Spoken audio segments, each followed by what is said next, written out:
원장님, 그러면 이 치과 가서 결국 내가 진짜 뼈 이식이 필요한 상태가 맞는지 아닌지를 환자분이 아시는 게 제일 중요한 것 같은데, 어떻게 해야 내가 진짜 뼈 이식이 필요한 상태인지 알 수 있을까요? 사실 이거를 알면은 환자가 아니고 치과 의사죠. 환자분이 이제 이거를 판단하고 아시기가 쉽지가 않습니다. 그런데 이거를 굉장히 그래도 환자분들이 쉽게 이해할 수 있는 굉장히 좋은 방법이 있습니다. 보통은 딱 병원에 가가지고 의사분이랑 얘기를 하다가 뼈 이식 정말 해야 되나? 이런 식으로 얘기를 하기가 그냥 쉽지가 않아요. 뭔가 이제 뼈 이식 정말 해야 되나? 그러면 당연히 해야죠 라고 약간 면박을 받거나 아니면 별로 그렇게 친절한 설명을 받기가 쉽지가 않습니다. 이 한마디면 해결됩니다. 잘 이해가 안 가서 좀 설명을 들어볼 수 있을까요? 네, 안녕하세요. 임정원 원장입니다. 자, 오늘은 뼈 이식에 대해서 얘기를 해보려고 합니다. 임플란트를 해보신 분들은 당연히 뼈 이식 많이 들어보셨을 거고, 심지어 임플란트를 해보지 않으신 분들도 뼈 이식이라는 단어는 한 번쯤은 들어보셨을 거예요. 일단은 뼈 이식은 뼈가 부족하니까 하는 거겠죠? 근데 이게 시멘트처럼 뼈를 딱 갖다 놓으면은 그게 새로 뼈로 자라날까요? 그리고 뼈 이식이 정말 필요할까요? 많은 영상들이 있습니다. 근데 여기에서 저희는 뭔가 뼈 이식이 무조건 필요가 없다, 아니면 뼈 이식이 만능이다, 이런 얘기는 절대 하지 않을 거예요. 세상에 그런 거는 없습니다. 그래서 뼈 이식이라는 개념에 대해서 조금 더 정확하게 설명을 드리고, 언제 뼈 이식이 필요한지, 언제는 필요 없을 수도 있는지, 이런 것들을 말씀을 드리려고 해요. 조금은 어려울 수 있지만 최대한 이거를 쉽게 풀어가지고 여러분들에게 잘 한번 설명을 드리도록 하겠습니다. 원장님, 이 임플란트 하러 가면 꼭 뼈 이식 얘기가 같이 나오는데 이거는 정확히 어떤 과정이고, 얘기만 들어보면 없는 뼈도 만들어줄 것 같아가지고 정확히 뭔지 알려주셨으면 좋겠습니다. 이름 자체만 들어보면 당연히 뼈를 이제 이식을 하는 거니까 뼈가 생기게 만들어주는 거겠죠. 근데 정확히 말하면요, 이거는 없는 뼈를 그냥 무작정 무한으로 생성하게 할 수는 없습니다. 아직까지 현대 기술로는 그거는 불가능해요. 특정 조건이 갖춰지면은 뼈가 만들어질 수 있게 도움을 주는 술식이 바로 뼈 이식이라고 보면 되겠습니다. 그래서 뼈 이식을 해야만 하는 케이스도 있고요, 해서 도움이 되는 케이스도 있고요, 할 필요가 없는 케이스도 분명히 있습니다. 원장님, 그러면 이 임플란트 전에 왜 뼈 이식을 해야 되나요? 뼈 이식이 목적이 사실은 굉장히 여러 가지가 있습니다. 첫 번째는 골 생성, 촉진, 그리고 두 번째는 공간 유지, 그 다음에 세 번째는 차폐. 자, 무슨 소리냐? 우리가 뼈를 이식을 할 때는요, 여러 가지 재료를 쓸 수도 있어요. 내 뼈를 채취를 해가지고 쓸 수도 있고요, 이거를 자가골이라고 합니다. 아니면은 굉장히 잘 처리된 시체에서 채취된 그 뼈를 사용을 하는 동종골 이식도 있고요, 아니면은 소나 돼지의 뼈를 종이 다른 곳에서 채취를 해서 쓰는 이종골 형태도 있고, 아니면은 인위적으로 만들어낸 합성골 형태도 있습니다. 여러 가지 다양한 이제 골 이식 재료를 다양한 형태라든지 아니면 다양한 목적에 따라 가지고 좀 쓰기는 하지만, 어쨌든 간에 큰 틀에서 보면 가장 중요한 거는 걔네들이 골 생성을 촉진하게 도와주기 위해서 사용이 되는 겁니다. 이 골 이식제 안에는 굉장히 다양한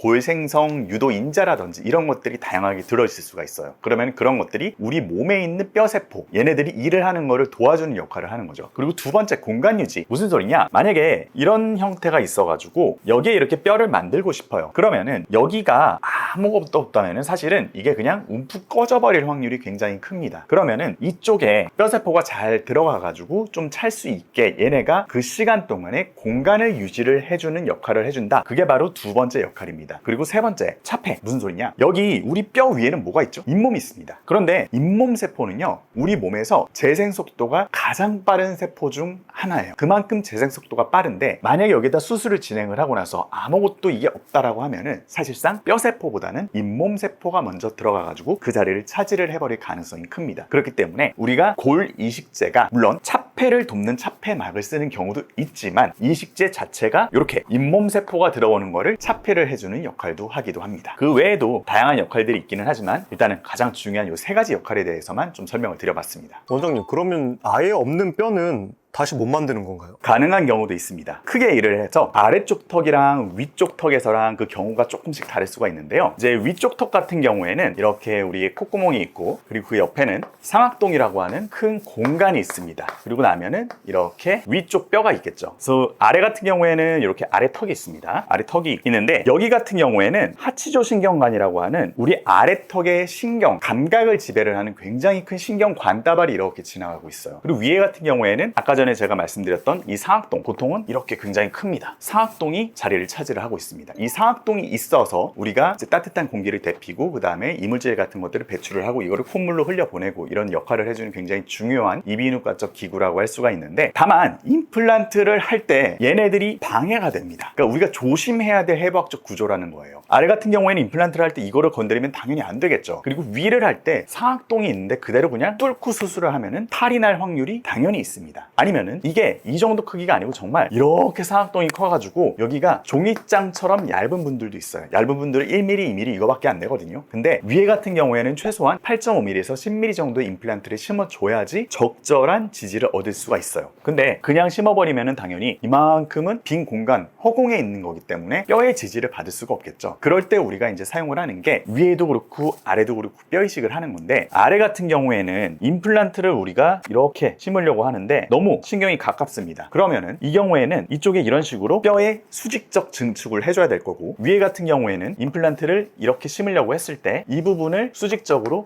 증축을 해줘야 될 거예요. 그런데 이 상악동이라는 공간은 우리 몸에서도 굉장히 특이한 공간이어가지고 이 막을 살짝 들어 올리고 샌드위치처럼 막과 뼈 사이에다가 고리식을 해놓거나 아니면은 공간 유지를 해준다면은 이쪽은 자기의 뼈로 굉장히 잘 차는 성질을 가지고 있습니다. 이게 아무래도 외부와는 단절된 완전히 닫혀있는 시스템이기 때문에 이런 현상이 잘 일어난다고 이해를 하시면 될 것 같아요. 근데 아래 같은 경우에는 이게 옆에서 이렇게 단면도를 보게 되면은 이렇게 낮은 뼈가 있을 때 뼈 이식을 이렇게 치덕치덕 한다고 해가지고 절대로 이게 그냥 뼈가 안 됩니다. 이렇게 뼈를 만들려면은 첫 번째, 아까 전에 제가 차폐랑 공간 유지 이런 얘기를 했었죠. 그냥 고리식재를 여기다 툭툭툭 얹어 놓으면은 이 공간과 차폐가 제대로 될 리가 없습니다. 그렇기 때문에 뭐 티타늄으로 만든 메쉬 형태의 공간 유지 장치라든지 이런 것들을 여기다 딱 고정을 해놓거나, 그리고 이거를 자가고를 채취를 해가지고 사용을 하거나, 아니면은 자가고를 조금 드릴을 할 때 우리가 나오는 분량들을 조금 섞어서 같이 쓰거나, 반드시 자가골이 일정 부분은 들어가야지만 이렇게 대량의 뼈를 아래쪽에서는 수평적으로 수직적으로 증축을 할 수가 있습니다. 그래서 결론적으로는 이런 상악동 거상술 혹은 아래쪽에서의 이런 뼈 이식, 정확히 말하면 골유도 재생술이라고 하는데, 이런 형태를 진행을 할 때는 실제로 없는 뼈를 무에서 유를 창조를 하는 경우다라고 볼 수가 있습니다. 원장님, 뭔가 얘기 듣기로는 이 뼈의 종류도 참 많고 뼈이식 이름도 무섭고 그냥 안 받는 게 제일 좋은 것 같은데, 그럼 반대로 뼈이식이 아예 필요 없는 경우들은 어떤 경우들이 있는지 궁금합니다. 뼈 이식을 안 받을 수 있으면 너무 좋습니다. 당연히 돈도 아끼고요. 게다가 수술하고 나서의 불편감도 적을 수밖에 없고요. 근데 뼈 이식이 반드시 필요한 경우가 있어요. 반대로 제가 처음에 말씀드렸던 것처럼 뼈 이식이 필요 없는 경우도 분명히 있습니다. 크게 두 가지 경우가 있는데요. 이런 식으로 골폭이 좁지가 않아요. 애초에 처음부터 골폭이 이렇게 넓고 높이도 충분하고 이런 분들이 있습니다. 뼈부자라고 하죠. 상악동도 이렇게 돼 있는 분들이 아니고 상악동 자체가 좀 작으시거나 아니면은 이 뼈 자체가 높이가 굉장히 높아가지고 뼈가 이렇게 충분히 많으신 분들이 분명히 있어요. 그래서 이런 분들 같은 경우에는 임플란트를 예를 들어가지고 어금니에다가 심지어 우리가 6mm짜리를 딱 심으려고 한다. 6mm짜리는 보통 이렇게 생겼거든요. 그래서 아래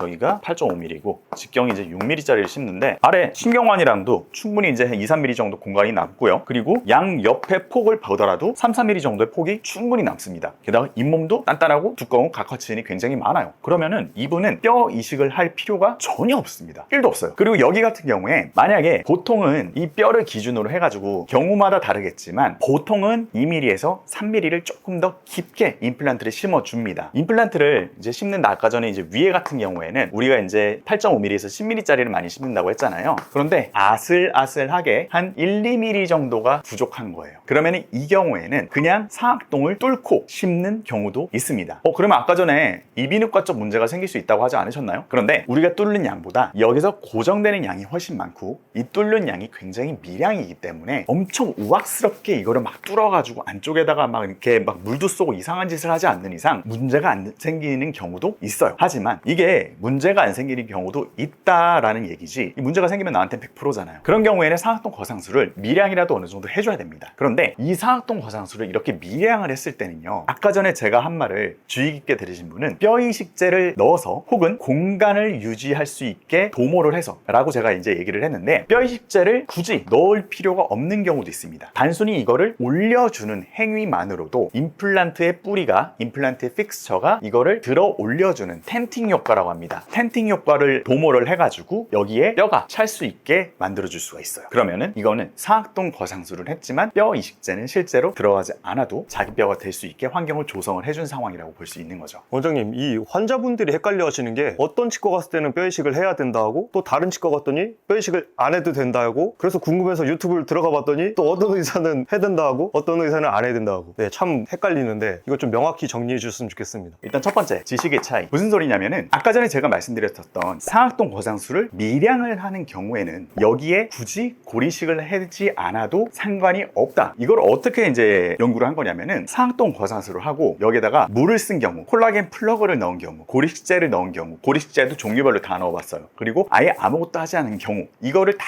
비교를 해봤더니 사실은 여기 뼈가 생기는 데는 크게 유의미한 차이가 없더라라는 연구가 굉장히 많이 나왔습니다. 근데 이게 사실은 근래 한 10년 정도에 나온 연구 결과이기 때문에 이런 연구 결과를 조금 더 이제 주의 깊게 팔로우업하지 않았으면은 상악동 거상술을 했으면 무조건 뼈를 넣어야지라고 생각을 하고 계실 수도 있는 거예요. 그리고 두 번째, 진단의 차이. 무슨 소리냐면은 이를 뽑았어요. 이 위에서 본 그림입니다. 이를 뽑았을 때 이렇게 있겠죠. 그러면 여기가 볼이 닿는 부분이고 여기가 혀가 닿는 부분이라고 해봅시다. 이를 뽑고 나면은 구멍이 이렇게 당연히 있을 거 아니에요. 그러면은 임플란트를 보통은 이 중심에다가 딱 심게 됩니다. 그러면은 여기는 그대로 구멍이 빈 공간으로 남아 있을 거예요. 이거를 우리가 보통 이 임플란트의 픽스처로부터 제일 먼 벽에까지의 이제 뼈의 벽의 거리까지를 점핑 디스턴스라고 해요. 그러니까 뭔가 세포가 뛰어넘어야만 하는 거리라는 뜻인데, 이 거리가 일정 이상이 되게 되면은 뼈 세포가 차는 게 아니고 아까 전에 말씀드린 세포의 증식 속도가 굉장히 빠른 잇몸 세포가 들어찰 수 있는 확률이 굉장히 높아진다라고 했어요. 근데 이거를 이제 뭐 지식적으로는 당연히 알고 계시지만 뭔가 경험적으로 내가 봤을 때 여기는 뼈 이식을 안 해도 상관이 없더라, 아니면은 나는 불안하니까 경험적으로도 안 해도 상관없는 것처럼 보이지만 하는 게 내 마음도 더 편하고 환자를 더 위해 주는 거다 라고 해가지고 이런 진단적인 차이가 나타나는 걸 수도 있습니다. 그리고 마지막 세 번째, 좀 민감한 내용이긴 한데요, 뭐 당연히 비용적인 부분